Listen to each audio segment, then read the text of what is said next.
Alright, it's time to end off this trilogy with Lake Fear 3. This was released in 2018.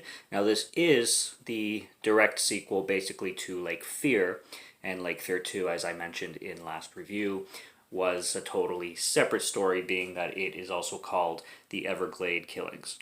They just decided to throw Lake Fear title into it so it could make some extra money or whatever reason, which I'm sure must have pissed off the Crum brothers. Michael Crum again directing this one, because otherwise they would have just made this Lake Fear 2 and had it follow up Lake Fear. But they have to make the sequel to Lake Fear 3 now. I don't know. It would piss me off, but that's why I'm just guessing. But regardless, I thought this was a little bit more unrelated to Lake Fear, but it's not. It definitely takes place 2 years afterwards, where this girl named Revel, like Rebel but with a V, is missing her sister, and her sister's name is Jordan, who is the same Jordan from Lake Fear. You see this on a missing poster that she's like giving out and stuff like that. So the movie starts off, it starts off with an intro at a bar, and that same dude whose name is Remington shows up in this one, the same dude that came out of the TV, which he was stuck in for a long time in the first film. And he shows up at the bar and he's all badass. He's like kind of doing this whole Ash from Evil Dead thing. And he like knows everything about the demons and monsters, and he knows like he has a ton of experience from being in this like alternate dimension world and stuff like that. And he just walks into the bar. Everything's like all like stylized in slow motion and stuff like that.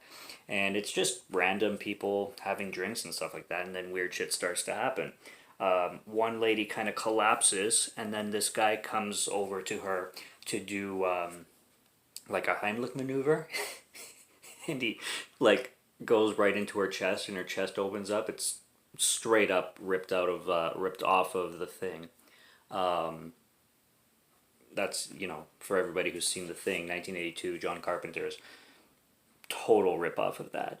So that's how the movie starts, and then we're introduced to Revel, in the same style as the first film, where they like burst everybody's names and show the titles every time they come on screen. And she's talking to this douchebag who they actually named Douche, this old guy who she's passing out flyers to, and she keeps telling him that if she hasn't found her sister by now, that she's dead.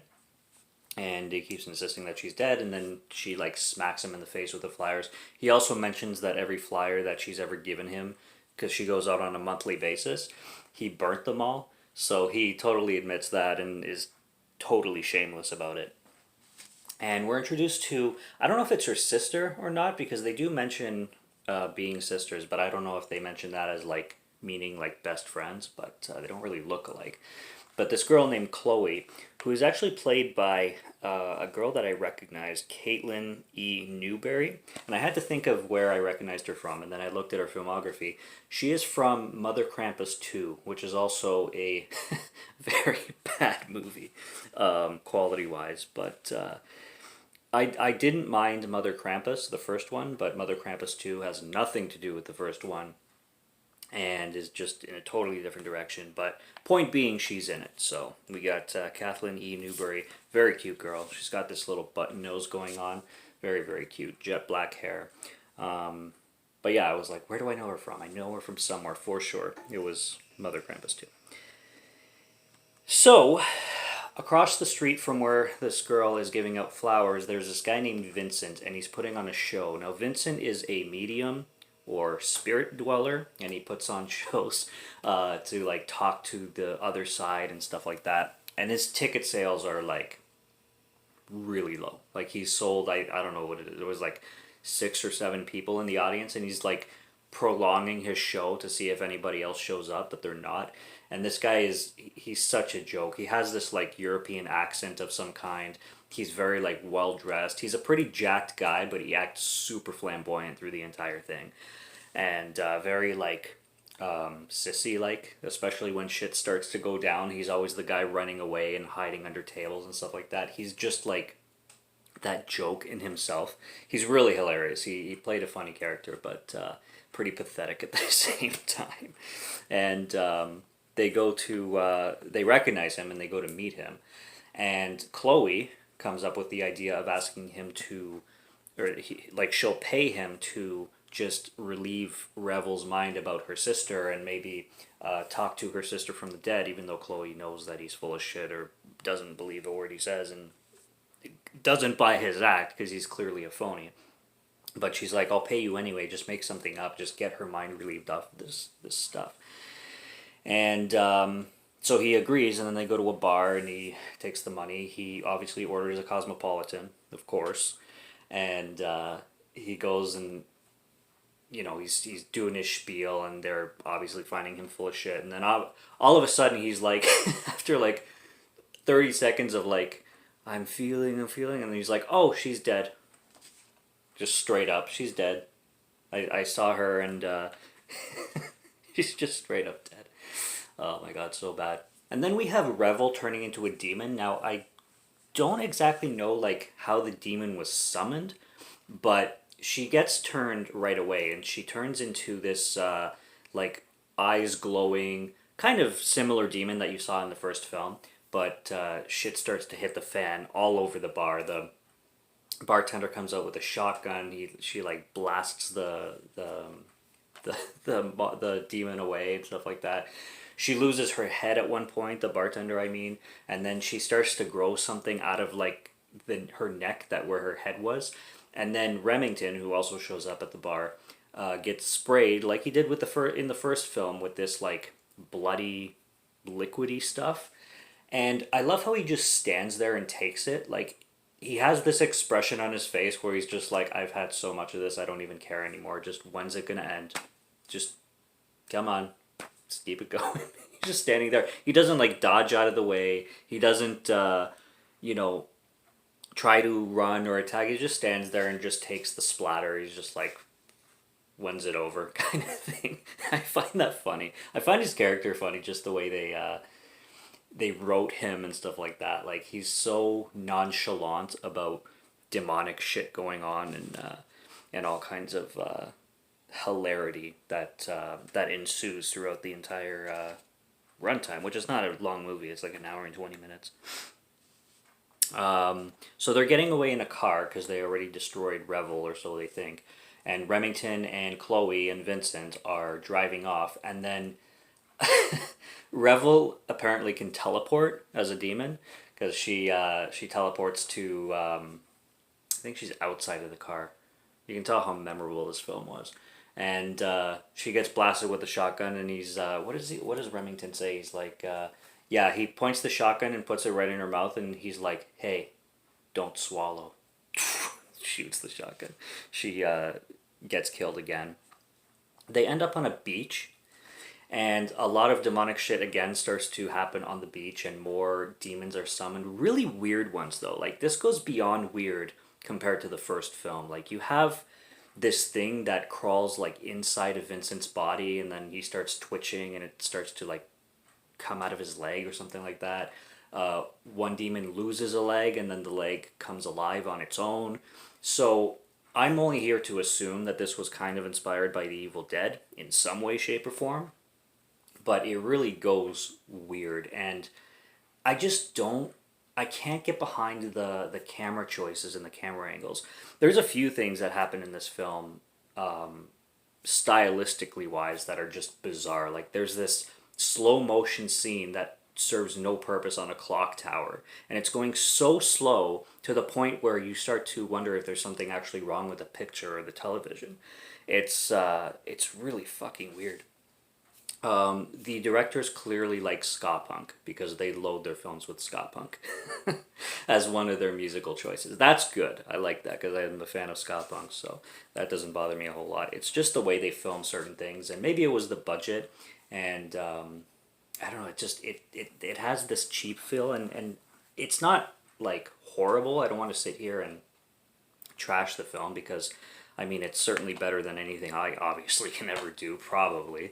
And you can tell with certain scenes, especially one that's post-credit, where I think it's Gabriel Grum, if I'm not mistaken, and another actor is trying to change a car tire, and and you can just tell that they're having so much fun with the production and acting, and it's just like a treat to them. It's like a bunch of guys having fun and making a movie. And obviously with the way these films feel, the first one and the third and this one, you can tell it's a passion project. So I don't review films to shit on them really, but I will obviously say how I feel about them, and I can't say that this one worked for me a whole lot, especially compared to the first one. I'd rather just stick with the first one, whereas this one is just a little bit more confusing, and just it just takes a step back, I guess. It just feels like there was less money put into it for some reason. I don't know the comparison, but it has its funny moments and its funny characters. But I don't know. I guess the style just wasn't there for me as much as the first one was. But on this beach, they have this like um, huge like, I guess, battle, or not. It's not a battle. It's just a bunch of shit starts happening with a bunch of demons, and then they decide that they have to swim across the lake because they want to get to the cabin from the first film, and the third act takes place in the same cabin because Remington tells this backstory where he was at the cabin with his mother, and then his mother basically turned into a demon and ran and jumped into the lake as a demon monster. So now this lake has a demon monster in it, and that's when he basically was like drawn to the television, and that's how he got stuck in the television world and stayed there until the end of the first film where he came out of it. So they want to kind of like destroy the evil at the cabin. So they're on the beach, and then it just cuts to them at the cabin. So you're just left to assume that they swam across the lake. They didn't even bother giving an explanation on how they got across or what happened there, which I guess they didn't really care to. That's another thing. It's like, you could give some kind of explanation.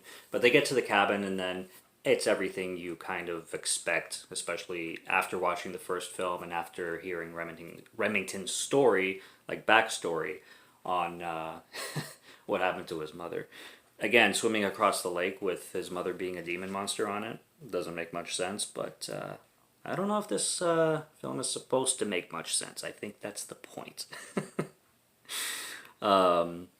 Chloe gets stuck in this kind of box thing where like only her head is exposed, and I think like her hands are exposed too, but she's like trapped in there as if like it kind of molded around her. It's really, really strange.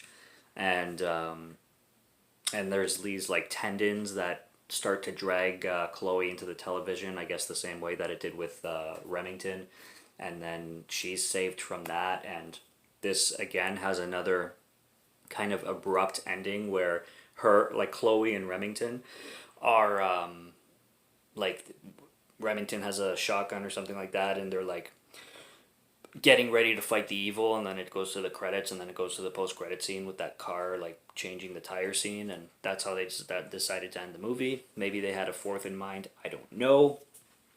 And my guess also with the third act is that Jordan comes back, because there is this demon girl, and I'm left to assume that it's Jordan because Jordan went missing. She survived or she was one of the last girls in the first movie, and being that Revel was looking for her this entire film, I'm just left to assume that that was her. But basically, that's Lake Fear 3 in a nutshell. It's fine, but I'd rather watch the first, and I would recommend the first over this.